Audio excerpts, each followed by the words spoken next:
अस्सलामु अलैकुम वरहमतुल्लाहि वबरकातुहू। तो हस्ब मामूल एक मरतबा मेरे साथ कलमा तय्यबा ला इलाहा इल्लल्लाह मुहम्मदुर रसूलुल्लाह और एक मरतबा दुरूद पाक सल्लल्लाहु अलैहि वसल्लम पढ़ लें।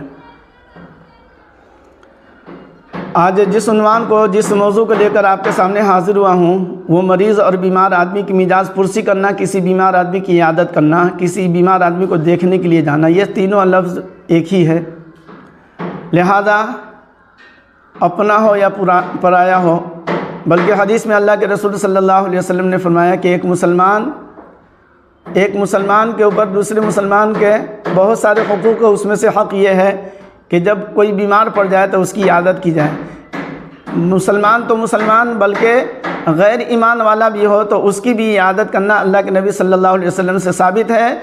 लिहाजा अल्लाह के नबी सल्लल्लाहु अलैहि वसल्लम एक यहूदी का बच्चा बीमार था जो आप सल्लल्लाहु अलैहि वसल्लम की खिदमत में आया करता था, तो आप सल्लल्लाहु अलैहि वसल्लम उसकी इयादत के लिए गए थे। तो लिहाजा गैर मुस्लिम की भी इयादत कर सकते हैं। ईमान वाले की इयादत और मिजाज पुरसी तो करनी है, बीमार आदमी को देखना ही है।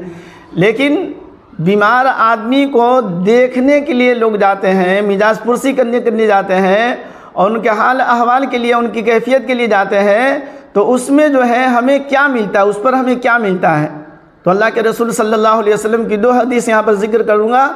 अल्लाह के रसूल पाक सल्लल्लाहु अलैहि वसल्लम ने फरमाया, जो शख्स किसी मरीज़ आदमी की इयादत करने के लिए जाता है, निकलता है, तो फरिश्ता जो है आसमान से उस शख्स को कहता है, तेरा जाना मुबारक हो, तेरा चलना मुबारक हो। क्या ही तूने जो चल कर गए, तुम्हारे लिए चलना जो है वो खैर खूबी की चीज़ है और फ़ायदे की चीज़ है, नफ़े की चीज़ है। और इसके बदले में यानी मरीज़ की इयादत करने के बदले में अल्लाह तबारक व तआला उस शख्स के लिए एक जन्नत में महल घर बना देते हैं। अगर रोज़ाना नहीं तो हफ्ते में नहीं तो महीने में, महल्ले में हो, पड़ोस में हो, अपने रिश्तेदार में हो या अगर कोई हॉस्पिटल में हो, बल्कि अगर देखा जाए तो रोज़ाना अगर किसी वक्त 5 मिनट निकाल करके, थोड़ा वक्त निकाल करके आदमी हॉस्पिटल में भी चला जाए तो बेशुमार मरीज़ों की इयादत आदमी कर सकता है। बहरहाल ये फजीलत अगर हमारी नज़र के सामने हो तो कभी भी सिर्फ रिश्तेदार समझ करके नहीं, अपना समझ करके नहीं, अपना दोस्त समझ करके नहीं, बल्कि एक मुसलमान समझ करके मरीज़ की इयादत करनी चाहिए। दूसरी हदीस अल्लाह के रसूल सल्लल्लाहु अलैहि वसल्लम की है। आप सल्लल्लाहु अलैहि वसल्लम ने फरमाया, जो मुसलमान किसी मरीज़ की इयादत करने के लिए निकलता है, आप सल्लल्लाहु अलैहि वसल्लम ने फरमाया, जिस वक्त वो घर से निकला है, जैसे सुबह के वक्त निकला तो शाम तक उसके लिए 70,000 फरिश्ते उसके लिए मग़फ़िरत की दुआ करते कि अल्लाह इसकी मग़फ़िरत फरमा दे, अल्लाह इसकी मग़फ़िरत फरमा दे, अल्लाह इसके गुनाहों को माफ़ फरमा दे। और कोई शाम में गया मगरिब की नमाज के बाद या ऐशा से पहले, ऐशा के बाद, रात के किसी हिस्से में हम किसी मरीज़ की इयादत करने के लिए गया और जहाँ कहीं गया अल्लाह के रसूल पाक सल्लल्लाहु अलैहि वसल्लम ने फरमाया, उसके लिए भी 70,000 फरिश्ते दुआए मग़फ़िरत करते हैं, अल्लाह इसकी मग़फ़िरत फरमा दे। तो मग़फ़िरत का मतलब ये समझ लीजिए कि अल्लाह तबारक व तआला ने इनके गुनाहों को माफ़ फरमा दिया और अल्लाह तबारक व तआला ने इनको जहन्नम से बचा करके जन्नत का इसके हक़ में अल्लाह ने फ़ैसला कर दिया। मग़फ़िरत का सही मतलब और मफ़हूम ये निकलता है।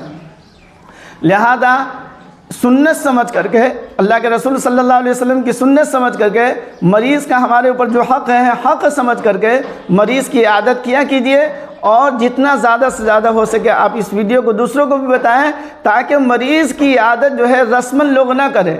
रस्मन लोग उमूमन करते हैं कि नहीं जाएंगे तो लोग क्या समझेंगे कि तबीयत ख़राब हो गई, बीमार पड़ गए तो कोई आदमी देखने के लिए नहीं आया, पूछने के लिए नहीं आया।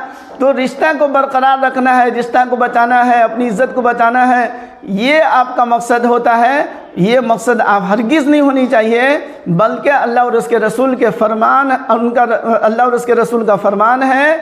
लिहाजा सुन्नत समझ करके आप मरीज़ की इयादत करेंगे तो इंशाअल्लाह मरीज़ की इयादत करने का सवाब भी मिलेगा और दुनिया में भी और आखिरत में भी इसका फ़ायदा होगा। अल्लाह हर मुसलमान को इस सुन्नत पर अमल करने की तौफ़ीक़ अता फरमाए।